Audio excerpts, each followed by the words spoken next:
حواجبي صايرين كارثة، ما عم بعرف ليه. هلا مش بس حواجبي ليك وشعرات، بتحضروا معي خليني نظبط شكلنا. رايحة أنا وزوجتنا لا، زوجتي حقتي وابنتنا حقتنا. عندي موعد لحتى شيل الستريتش ماركس اللي طلعوا لي.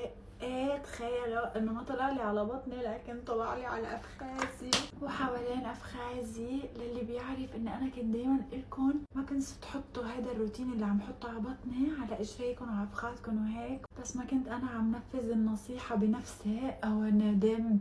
هلا عم بعملهم عند سيلكور ولنشوف اذا رح تزبط النتيجة، لانه لونهم بيربل بعدهم، بس يكون لونهم بعدهم موف، يعني في احتمال انه يروحوا. فانا هذا اللي عم حاول اسويته، يعني عم سوي. خليني اخبركم عن هنيك وحده هلا تذكرتها تبعت لي فويس على الواتساب. هي كانت رفيقتي بتقلي انا كنت زعلانه منك وانا ما كان بدي احكي معك وانت كنتي شخص نايس وبطلتي.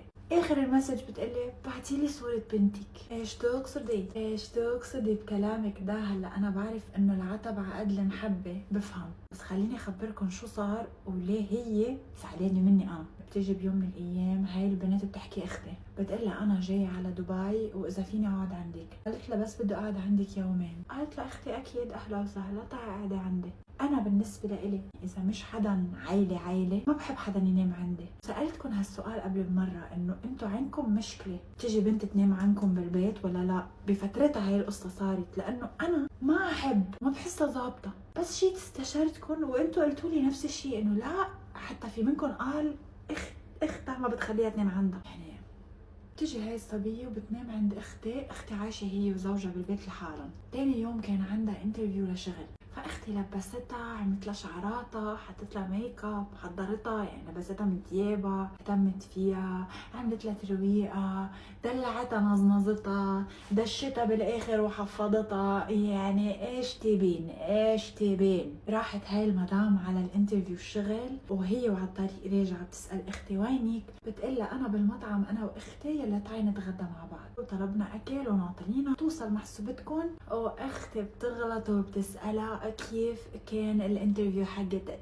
اسمعوا هاي البنت شو بتقلها، انا بعدني هلا مصدومه. بتقلها والله انا ما عملت منيح لانه من وراكي انت وترتيني قبل ما اروح على مقابله الشغل تاعتي، ومشان هيك بحس ما رح يقبلوني من وراكي. يعني كايند اوف عم تقلها انا من وراكي ما رح يقبلوني. اغبى وجه بشوفه بحياتي شفته بوجه اختي، كانت كتير غبيه. على الصدمه يمكن ما بعرف ما فهمت. قالت لها ايه طب خبريني شو صار معك هيك. اختي عم تجاوبها. قمت انا قلت لها لاختي لحظه اسكتي. اسكتي فيكي بليز تعيدي جوابي. انا فكرت، شكيت بحالي، شكيت بامي، شكيت بزوجي، شكيت بالعالم وقلت نو واي، مستحيل هالبنت تقول كذا. بتقوم بتعيد نفس الجمله. انا هون حنكي قشط، عم تمزحي. اختي هون هيك لحظة عيدي بعدها وجه غبي. قلت لها بحياتي ما شفتك غبية هالقد. عيدت الجملة مرة ثالثة محسوبتكن الشجاعة. اجت اختي بدها تجاوبها، قلت لها لاختي اخر ساي اتركي لي اياها. انسوا انه هاي اختي اللي عم ينهجم عليها. يعني انا اللي بيعرفني بالحياة الطبيعية بيعرف انه انا لو شخص غريب قدامي عم ينظلم ما فيني مدافع. قلت لها بس لافهم عليكي، يعني اختي حطتك ببيتها بعدها عادي، يعني بعدك عندها بالبيت، يعني اغراضك بعدهم ببيتها، حطت لك ميك اب وحضرتك لهالانترفيو وعطتك موتيفيشن وعملت لك شعراتك، وبالاخر عم تقولي لها هيك يا ناكرة الجميل. قلت لها انا صراحه محلها لاختي ما بقعدك عندي بالبيت اصلا. اختي كانت منيحه اناف تستقبلك وزوجها بالبيت، يعني زوج اختي بالبيت، ما في حدا بيعملها هاي. وهيك جاي تقولي لها انت الانترفيو تاعك ما زبط من وراها؟ عن جد يا عيب الشوم. وهي تكمل.